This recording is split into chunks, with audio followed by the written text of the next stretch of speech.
现在向东全球在看关注保洁，美国前印太司令部司令戴维森今天来到台湾访问啊，他之前最让台湾人担心，也让台湾害怕是，他认为中国在2027年就会尝试攻击台湾，也就是2027年台海中需一战，真的会发生这样的状况吗？没有想到今天。日本的产经新闻还公布了一个独家新闻，就是现在日本为了因应台海如果真的发生战争，他们竟然已经有一个撤侨计划，而这个撤侨计划非常的完整，也就是在台湾西边的竹富町、石垣市、与那国岛，还有宫古岛这些地方，总共加上观光客，他们评估有12万人，12万人怎么透过民间的航空器，透过这个船只，将我们移到日本的本岛，送到了九州去，搞了半天是我们觉得台湾新线无战事，我们觉得这个战争根本不存在。难道现在日本已经真的非常认真的对战争进行准备吗？而这个准备其实已经经过了4年之久，因为我们看到了日本每日新闻就提到是在4年之前。当时安倍曾经开过一个秘密会议，这个秘密会议他就问他的所谓的国防跟外交官员说，如果中国跟美跟日本中需一战，日本能够挡得住中国的攻击吗？没有想到，与会所有的人全部沉默不语，全部的人都不敢讲话。这个时刻，安倍就讲了，我们不能逃避问题。所以这个时刻就看到，他就开始进行一个美日共同作战计划。你现在看到了撤侨计划，你现在看到的所谓的强化西南诸岛、强化的弹药库、强化的跑道，都跟这个计划有关。也就是现在日本为了跟中国中需一战，竟然已经准备了4年之久。而在这个过程里面，台日之间的关系也越来越密切了。我们刚才讲到了，现在台积电不但是要到了日本的熊本再去设厂，现在这个厂可能还会有2厂，甚至有很多我们不知道的合作也在进行当中。好，我们今天请到来宾的代表首位的财经专家黄寿寿，你好，大家好。好，这是美岛电视报董事长吴子嘉，大家好。好，第3位是时事评论李正浩，大家好。好，第4位是资深媒体姚维珍，大家好。好，第5位是资深媒体王瑞德，大家好。好，第6位是全球防卫杂志的采访主任陈国民，大家好。好，走。不，其实这要把我吓死了。第一个是戴维森来，戴维森当时信誓旦旦讲，2027年中国有可能来尝试进犯台湾，对，已经把我吓死了。我讲你只是嘴巴说说吧，你只是嘴巴要这样讲，美国军人是要争取军费，搞了半天日本是玩真的。对，日本产经新闻居然做了一个报道是，他们连撤侨计划都有了。而且台湾有事，日本有事，这句话不是随便说说了。为什么呢？上日本今天产经新闻丢出一个，大家看的都吓一跳。他说日本呢准备刚公布一个说，如果万一开战的时候呢，包括琉球诸岛，还有包括西南诸岛，他们怎么后撤到日本本土的这个计划都出现了。而且他这个计划，宝姐非常巨细靡遗，他不只公布这个计划，还有这个路线。他说日本3月要演练。他玩真的，他要演练了，他要动员所有可能动用的船只都要演练，一共要撤多少人？撤12万人哦，12万人撤回日本本土。你看这是个多大规模的这个后撤？对，所以他想这个计划想了多久？那还不止这样，你看日本还要做什么？他最近还要撤侨之外，还要在西南诸岛盖非常多的弹药库啦，还有后勤补给的系统。对，也就是说，他也不排除要战，但是要撤退，他也准备好了。所以这一套做法都完全都准备好。那你说日本怎么会有这个想法呢？事实上是2018年安倍就这样说了，因为安倍当时呢在开一个内阁秘密会议里面的时候，就问他们说，问这个国防部长、这个防卫部长就说，如果我们跟解放军打仗，会不会打得赢？就他沉默不语，不敢讲话，沉默不语之后，于是他就说，我们现在要把针对日本可能遭到攻击的噩梦作为现实，好好的准备。所以也就是因为这样的关系，所以他开始了进行这一连串的这个铺排跟布局。好，所以石头，你说。那一场的密会在2018年，当时安倍晋三是首相，当时他的副首相是麻生太郎，对，他的这个所谓的防卫相是岩屋义，河野太郎是外相，菅义伟是他的官方长官。对，在这个秘密会议里面，他讲。你们能击败中国吗？对，所有人沉默不语。对，事实上，宝姐，这个2018年这个时间非常有意思，因为2018年年中的时候，其实当时的李克强才去访问日本，所以当时人家就说，两个日本关系不错，是恢复了。可是他反而在接下来几个月里面，10月开的这个会议里面来说，他就说，你看当时有麻生太郎，还有河野太郎、菅义伟，还有包括说岩屋义几个人，他就问他们说，如果假设真的我们这个跟中国开战之后，我们能够赢吗？结果你知道，他当场敦促哥，他直接面对现实，就他他说能够赢吗？结果当场的高阶官员完全都低头不语不说话。结果他就说我们要直接面对现实，不可以移开视线。也就是说这样的话，所以也因为他知道日本打不赢之后，所以你看一连串紧接下来的话，美国跟日本呢就有开始非常紧密的。我们看，所以说你说当时安倍就开始去说服美国，开始去说服这个川普，对，然后开始去拟定了。所以我们刚刚讲的两边的美日共同作战计划，所以才一连串，包括说，我们怎么看到2018、19年之后，如果大家记得非常清楚，2019年之后，紧接着巴菲特就去投资这个日本的这个商社，所以这个好像都有一个铺排，美国愿意放开日本的国防的捆龙锁，所以一切都是这个会议之后，他觉得说啊，糟糕，我们赢不了了，所以他因为说这是今天每日新闻的独家。对，那你看，事实上为什么这样说呢？事实上这几年，如果你仔细来看这个美日共同作战计划到底是什么内容，大家不知道，但你可以看到他们一直在演练，包括说什么利剑演习啦，还有很多共同作战夺岛演习，很多都是在西南诸岛，针对西南诸岛发生冲突之后，我怎么去夺岛，我怎么去，甚至连美国跟日本的这个编程的这个国防军的编程，都因为因应所谓的西南诸岛会发生的状况之后来做一个准备，所以可以想见到，日本真的是已经准备了非常久的时间。而且你刚才讲的产经新闻做的这个独家，它不但是把有图有真相，它把所有的图表，对，当时连所谓的八重山里面，竹富町、与那国岛、多良间村、大神岛里面有多少人，里面有多少船，我要移动多少东西，对，居然巨细靡全部都弄出来了。对，我就说这是一个非常重要的文件。为什么？它就要发生一旦解放军攻台湾的时候，他们认定解放军一定会攻击琉球，还有西南诸岛。所以第一个不是只有打台湾，对，他也会打石垣，对，会打宫古岛，对，会打与那国岛，对，冲绳本岛。所以他们一开始设定就是这样。所以他们很简单，他就这样子。好，这边主要有2个町，一个是宫古地区在这个地方，另外一个是八重山地区在这个地方。所以他就说好，我们现在把它分八重山地区有竹富町，还有与那国町，大概人数都是多少都说出来。不止人数好像坐约莫8000人，你可能坐船。那与那国町呢有1000人坐船，还有300人，因为他们有一个小飞机，所以可以飞。好，那除了这个之外，宫古地区有多良间村，还有大神岛。好，我们多少人要坐船，多少人坐飞机，都非常清楚。好，那他们撤来之后，第一个先撤到石垣市。还有宫古岛市，因为这2个地方是最大的城市，就从小岛到大岛，然后大岛之后有8500人可以坐石垣空港回到这福冈空港都出来了。那石垣港的话可以坐1500人回到鹿儿岛的新港。那你看这个宫古岛的话，有可以回到这个鹿儿岛的空港，还有下地岛可以回到鹿儿岛的空港，然后平良港这个地方回到鹿儿岛的这个水港口。所以呢，它整个路线是相当清楚的。天哪！好，不止路线非常清楚。他说好，那他们想定是这样，为什么会撤到这个日本的本土？他说很简单，因为冲绳也会被攻击，所以你不可能到冲绳，不能撤回冲绳，直接回九州，你们就只能直接回到九州去这个地方。那冲绳本岛要怎么办？他说第一个时间攻击第一个时间，他说所有冲绳民众进去屋内避难，所以他们整个避难完全都已经想定好了。所以台海如果发生战争，对，整个冲绳地区都是战区。对他们日本的想定就是这样，而且还要把人员都撤走。那这样一共要撤多少人？他说，包含当时可能预估的观光客，大概有12万人要全部撤走。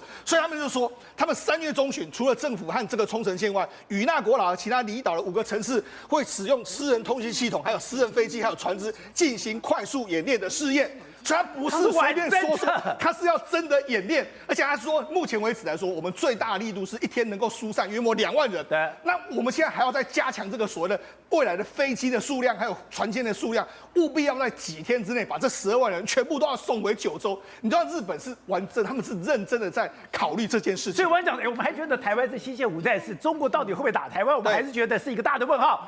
没有想到美国跟日本已经非常严肃的对待。刚刚讲到日本除了有一个撤侨计划之外，刚刚讲这4年来，对，他不断去强化他所有的西南诸岛里面，刚刚讲我要设飞弹系统，我要设这个所谓的防卫系统，设所谓的油弹库，都是由此而来。没错，事实上根据这个日经亚洲说法是什么？今天呢，他说日本防卫省计划在西南诸岛里面来说，增加130座的这个弹药库，130个弹药库。为什么？因为这个主要未来呢，如果做好了这个弹药库，除了日本的自卫队可以使用之外，它跟美国一起共用。好，那不只是这个样子哦，抱歉，还有因为日本目前大概1400座的这个弹药库，但是因为过去日本比较防卫是在北海道是俄罗斯这边，所以他们应该过去都是比较偏在那边。但是西南诸岛这边西南方的话，可能弹药不够，而且目前为止来说的话，整个这个日本的大概7、8成以上都在北边，所以他说九州还有这个冲绳地区弹药库存不到10%，对，所以也就是说他们现在要开始大量的增加在西南诸岛，可能宫古岛、与那国岛啦、石垣岛什么各这样都全部都要放非常多的，这主要是因为靠近台湾的岛屿可能都要增设这些所谓的弹药库，而且这些弹药库呢是比过去日本的设置的弹药库都还要更大的一个规模，所以难怪这4年来他从里到外，刚刚讲到我的弹药库开始做，我连我的军队的编制、我的军队的指挥系统，还有跟美军的一个训练。完全改头换面，而且那事实上过去一段时间里面啊，日本与全国大概有15个师，他们分布在这个地方。那15个师里面来说的话，他们有非常多。你看，譬如说原本的机动旅，原本的机动师是什么意思呢？机动师就是除了这个驻扎在当地之外，我可以马上调到别的地方去。那所以过去呢，曾有8个师，大概可以机动的调动。对，万一打仗的时候，其他的师是不动的，那其他这个有机的这几个师呢，他就完全可以往南方去这个西南诸岛支援。但是现在日本不是了。日本现在是你看每一个都是机，全部都机。对，为什么？因为他就说未来的每个时间里面来说，我每一个军团呢，万一西南诸岛有事的时候，每一个军团都要能够支援到西南诸岛去，都可以机动都完全要调动，所以这是他们未来非常重要的一个目标。所以他们显然认为西南诸岛真的是有可能会爆发冲突的一个可能性。好，我们刚刚讲到的。现在日本几乎每天都在讨论台湾的议题，讨论台湾的中国的问题。然后刚刚讲到的，所以他们我不知道我台湾拍到 ，NH 开刀，中国在美国、日本自己拍刀，他们的油弹库怎么样子来提升，怎么样去建构，清清楚楚。没错，事实上目前为止来说的话，除了这个日本本土他们的所谓相当的补充的状况之下，现在冲绳也要开始增加所谓的补充的这个状况，也就是说，从日本的九州还有冲绳是前线，万一真的作战开始的时候，我们还没有要撤退的时候，它是当成是前线的补充站。所以你看，事实上加手纳的这个美军加手纳的弹药库开始扩大，另外冲绳的这个基地里面有非常多这个自卫队已经到那边去训练，所以他们也要强化整个在冲绳的整备还有物资补给的相关的这个东西。对，所以它事实上现在日本的作战计划也是非常的明确的一个情形啊。所以它的作战计划非常清楚，西南诸岛只要出现紧急状况，它的所有的海军陆战队、2栖陆战的部队马上行动。对，你可以看他们就开始作战，你看夺环作战展开，也就是说他们被攻击之后，我们还会夺回来，从他们本土调动军队过去打。所以那是让日本整一套方案都已经有完全非常准确的一个情形了。而且你说在这个过程里面，如果真的是台湾有事，就是日本有事。现在不是军事上的合作，对，你要特别强调台积电去熊本的这个设厂，对，至关重要。对，为什么这样说呢？事实上，目前为止来说，日本这个熊本的这个第一座厂来说，是主要生产22跟28奈米，for日本的这个车用半导体所使用。但是他现在呢，人家就说他可能会在日本盖第2座厂。的确，台积电已经在密集的进行之中，而且他去盖了，应该会是先进的7奈米或者是10奈米，日本最先进的这个晶圆厂会在那个地方盖。他帮他盖7奈米。对，所以他一共在日本会有2座厂的这个投资，未来的一段时间，这个对日本到底多重要呢？因为第一个，你要有这个车用晶片的话，22、28是一定要的。那如果你要先进的 AI 或者说自驾车，你要用7奈米或者10奈米，这2座厂才能够满足日本的所需。对，那为什么？那你要说，那他在日本盖了，那对台湾有什么这个影响吗？不是就产能外出？我跟你讲，我刚才就讲过，实际上所有的生产的 data 是从台湾发出去的。对，所以台积电当掉的同时呢，可能海外厂也都会同时当掉。所以这就是这样嘛。所以大家不用担心说那个像不可能任务一样，我们丢了一个指令到了日本的厂，日本的厂接受这个指令，有了参数以后开始生产。如果台湾不把指令弄出去，对，他没有办法生产。很多 data 都在台湾嘛，所以我才说大家不用担心说，哎呀，怎么在掏空？实际上他们有一套非常完整的这个逻辑在这个地方。那这也是日本为什么一定不希望台湾被打下来，因为事实上我们台湾跟日本的这个经济往来关系太密切了嘛。台湾一旦出问题的时候，日本绝对会出问题。这是日本不只是经济出问题，日本的国防还有日本的安全都会出非常大的问题。所以是你在讲了，当时大家在讲，台积电会不会去日本市场？你说一定会。对，你不但说一定会，现在不但去会，而且更深更广，一定会更深更广。那去欧洲会不会设厂？一定会去，因为欧洲车厂非常需要台积电去，欧洲也要去，一定会去。所以大家就不用担心说啊，台积电我们未来什么台湾被掏空，不用担心，因为这反而是全世界会更需要台湾的一个时间。董事长，我一直觉得台湾过着太平岁月，过着西线无战事的日子，就没有想到第一个戴维上来吓我说，2027年的中国会尝试侵犯台湾。第二个是，日本玩真的，他居然有一个撤侨计划，撤侨里面刚刚讲的与那国岛、宫古岛有多少人要用船还是飞机，全部都计划好了，有这么严重吗？我现在这个逻辑很有意思了。我们要解读这个事情的话，首先那个日本前印太司令部司令戴维森的讲法，他认为这之前的说法是2027年中共会完成作战攻台的准备工作。那今天的说法可以进犯台湾了，但是我认为他前面的说法比较正确，准备好2027解放军已经完成了攻台的准备，这个是事实。是，那我们要如何因应？我相信我们台湾也有不同的想法嘛啊。那第二个有趣的在哪里？今天这个演习的目的何在？就撤侨演习，撤侨演习目的何在呢？这撤12万人，这等于什么意思？你知道吧？对，全部撤光光了。你说对，把石垣、与那国岛、宫古岛全部清空。对呀，台湾居民啊、平民、老百姓全部撤光啊。对，那换言之，这是变战场嘛？这个将来一定是解放军非打不可的地方嘛？为什么是非打不可？为什么地方？因为滨海作战团嘛，滨海作战团美军的因为 A2AD， 对 ，A2AD 已经让美国航空母舰出不了港嘛，对，那怎么办呢？它这几个小岛不是已经设计过了吗？对，全部用西腰山洞，用海军陆战队，对，带着这个海马式。然后到这边来直接攻打这个解放军的源头啊！这是美军才有力量去攻打解放军源头所以说搞了半天，它不是守，它是攻，就是我如果发生战争了以后，我这个地方清空以后让美军进来，这美军进来变成这个攻击基地、进攻基地嘛，所以他。是进攻去打什么东西？你要注意、打中国源头，打中国的源头，所以老公要不要打你嘛？当然也要，所以老公非打他不可嘛。所以这个是美军的进攻基地，他才要非要，他不撤侨怎么办？他不撤侨，所以说只要台海发生战争，石垣、与那国岛跟孤岛就会变成战场，我要把老百姓给撤走，所以他不是撤走，起码他做这个准备工作，我们很清楚的知道。这几个小岛未来都会变成从帛琉开始，一条第一岛链的外围全部都变成了所谓的滨海作战团的游击基地嘛。对，而它的西腰山洞下来你不知道嘛？它西腰山洞下来，海马式下来，它战斧飞弹架好，对，就打嘛。对，攻击完了怎么样？就跑了嘛。那不是用这个吗？用分散性战术嘛。对，这就是这些小岛在那边跑来跑去嘛，让你老共打不到我，但是我可以打你源头嘛。而这个源头解决掉之后，他的航空母舰才敢出海啊。航空母舰不敢出海嘛，所以让日本人知道你要在我家打仗，我还把老百姓留在这让你打，当然要先撤再讲。原来是这个样子。那老美会不会告诉他说我要去哪一个岛？当然不会，不会跟你讲嘛。我腰山洞下来了就打了嘛，打了就走了嘛。他可能前后可能就几个小时时间就走人了。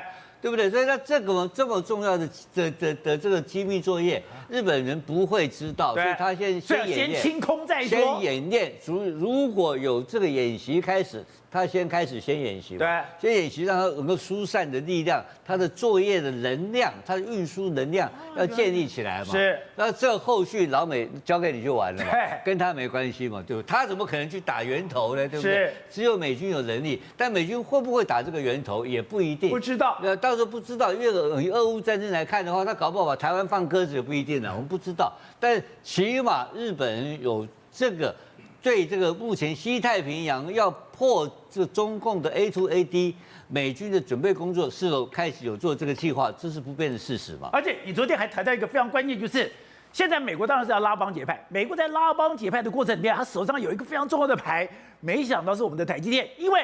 为什么欧盟会低头？为什么欧盟会配合美国说，你今天荷兰的这个 ASML， 你不能把深紫外光机卖给中国？关键就是我们的台积电有可能去欧洲设厂，也就是现在的晶片已经变成全球最重要的战略物资，而这个战略物资已经被老美牢牢的抓在手上了。对了，现在目前欧盟也成立了晶片法嘛，美国也成立了晶片法，这些晶片法案里面有一个共同的目标，都是封锁中国市场，对，跟中国公司的产品嘛，对不对？所以那这个东西来讲的话，台积电当然是这里面非常重要的一个合作伙伴，他们已经而且法案明定。把台湾纳入合作伙伴，是欧盟吗？有欧盟也已经列了嘛，在过年时间，欧盟通过这个法案了嘛，对，所以这个法案已经进去了嘛。那这个东西来讲的话，当然就会有第二轮的竞赛开始。你也知道，欧洲现在尤其德国，这种主要的车厂现在磨刀霍霍都准备进入所谓的电动车的战国时期啊，所以它要晶片，而且目前来讲的话。中国的比亚迪在欧洲的销售量是全欧洲第1名，对，所以这些都开始短兵相接了。短兵相接不是用过去我们去年以前的思维说啊，我们28奈米以下的东西慢慢搞，现在不是了。现在所有的控制系统、所有的 AI 系统、所有的无人化的准备、所有的高科技的条件的 IC， 全部进入车用半导体的设计阶段了。好，瑞德，另外就是刚刚讲到的，现在西南诸岛。日本不断去增加它的油库、弹药库，现在把它的所有的油库、弹药库、所有的军备全部的提升。你说台湾也是，你说台湾现在默默在做一件事情，我们现在也到处在增加油弹库。宝杰，你知道我们全台湾的弹药库总共有几座吗？几座？总共350座。350座，不要小看这350座，好像在量上面比日本的1400座好像要少，对不对？但问题是我们有很大的这个弹药库，比如说非常有名的新北市的土城弹药库，现在不做弹药库使用了。你知道单单这一座土城弹药库有多大吗？多大？大安森林公园的3.6倍大。好，单单一座就有一个弹药库3.6倍大，你就知道台湾有些弹药库大到可能一个地方一个弹药库有30几座的这个相关的仓库呢，来放各式的弹药。那么为什么这样讲呢？过去台湾因为面临的包括823炮战等等啦，所以你看我们有8寸榴弹炮，有2式重巨炮等等啊。那宝杰刚刚讲的弹药库，那你知不知道我们台湾总共拥有1.5公里以上的各式各样的榴炮啦，各式各样的这个炮弹啊？你知道台湾总共有多少吗？多少？400万，快要350万到400万枚。可问题是，其中有1/3都已经接近到报废了，因为炮弹生产了以后，它的火药会潮湿嘛，所以你必须要这个处理这些所谓的濒临报废的这些废弃弹嘛。我们现在的这个淡水河口，很多人喜欢在那边看淡江细照，淡水河口下面以前全部是废弃炮弹，全部都直接丢到里面去。全部丢在淡水河口那个里面，下面全部是废弃炮弹啊！那会爆炸吗？多到无以复加的多啊！那么事实上呢，除此之外那也就因为我们的炮弹呢有些老旧了，所以还必须要不断的这个生产嘛。所以事实上呢，那么就在这个拜登总统一上任的时候，我们立刻跟美国买了9年的海军的炮弹，一次全部购足9年的海军的炮弹呢，全部都买下来。那么除此之外呢，现在因为那么在这个乌克兰战争里面呢，炮弹的消耗量超过我们大家的想象之外。你看，那么美军自己这个为什么现在包括日本包括美国一直在这个琉球诸岛一直在这个不断的要增加到140个左右的这个弹药库美军自己评估。他们在琉球相关的琉球附近跟太平洋相关的这些岛里面的这个基地呢，大概如果万一有那么一天，那万一美国跟中国开战的话，7天之内，美军将消耗完所有在太平洋沿线的炮弹，7天就消耗完毕了，一个礼拜就打光了，7天就打光了。那打光了怎么办呢？尤其是台湾，我们要非常小心。为什么呢？乌克兰之所以能够跟那个俄罗斯那么平分秋色，甚至于还偶有佳作的原因，是因为世界各国源源不断的把125公里的榴弹炮这些全部都支援过去嘛。对，几十万颗，这个几十万颗全部都支援过去。可是万一老共如果来打台湾的话，请问世界各国有机会用船运的方式、用空运的方式把炮弹运来台湾吗？没有吗？没有。为什么？因为老共为什么要造航空母舰？航空母舰上面的飞机不是用来打台湾的，它是要用来封锁台湾的北东南，让美国跟日本没有办法来救，进不来，所以你就进不来。那进不来怎么办呢？我们现在大概利用废弃的相关的这个弹药库，整理出64个慢慢在今年之内会全部慢慢把它整理出来了以后呢，大量的放置各式各样的这个炮弹过去像过去我们特种部队30几年前在溧阳就是古关那个地方空降特战中心，我们半夜就要去站卫兵，就是守这个所谓的弹药库，那边就有一个等于说弹药库嘛，所以台湾到处都有弹药库。不过过去那些时间里面呢，有些弹药库已经荒废掉了，所以现在必须要做一件事，盘点清查，那么尤其是陆军海军、空军这3军，那么他们在台湾的这些弹药库呢，尤其废弃的全部都清查完毕以后呢，重新把它整理以后放这些弹药啊。那为什么这样讲？刚刚讲到这个飞弹的这个相关的这个制造的这个那个射程啊，还有制造的那个相关的这个弹药嘛，大概我们看了一下资料，大概包括天宫3型的飞弹呢，那么1年增加到96枚。如果海射的舰2飞弹是用来防空的，大概是150枚1年。反舰的雄风3型的这个飞弹，包括增程是70枚，包括雄风2型，也包括那个所谓的1200公里可以打到北京的雄升飞弹，1年是131枚。万箭弹今年要生产50枚以上，好不啷当，那么要求中科院1年生产要到503枚。那你知不知道去年中科院干了一件事？我们不是要求他1年生产503枚吗？他去年生产了800多枚啊，你知道吗？他想尽办法日夜加班，然后不断的生产。明年2024年，我们将超过可能到1000枚以上。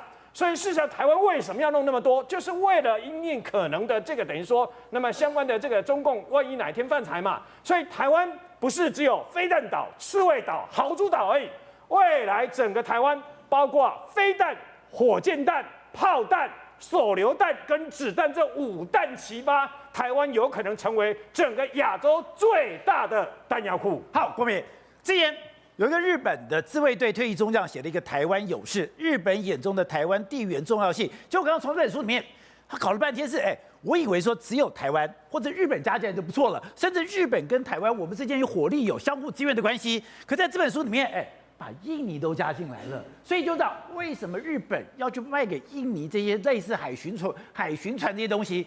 都跟这个战略有关系。当然，这个台湾有事，日本有事哦，不只是口号。那其实这本书呢，早在2020年就已经写出来了，写出来是后来经过翻译哦。所以其实这个是4位退役的日本自卫队的中将所写的。所以其实他们刚退役的时候，其实他的本职学能还不错哦。所以其实我建议大家去看哦。那为什么日本会说台湾有事，日本有事？因为万一不幸的台湾被打趴或者打挂，然后其实会影响到整个日本的周边航运哦。所以其实日本这本书很简单，就是说台湾有事说万一真的被中国怎么样的那日本就有事。那日本有事的状况下呢，其实日本有看到我们要加强相关的防御。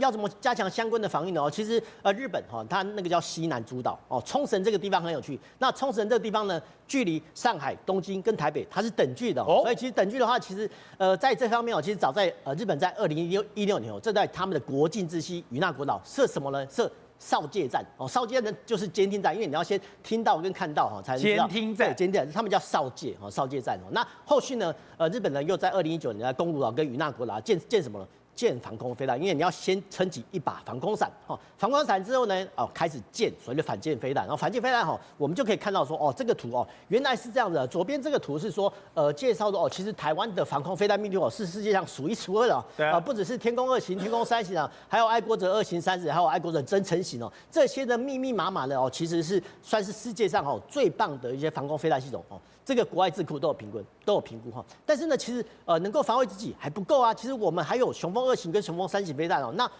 我们再搭配右边这张图，就大概知道很清楚原来呢，日本为了因应西南诸岛有事，台湾有事的，居然从宫古岛、与那国岛还有安美大岛这一系列做什么呢？布置所谓的反舰飞弹。那反舰飞弹之前12次大概是射程200公里，那增程型的话大概1000公里，那战机的话是1000公里。那其实我们都常常在新闻说中国军舰会突穿宫古海峡，其实不对。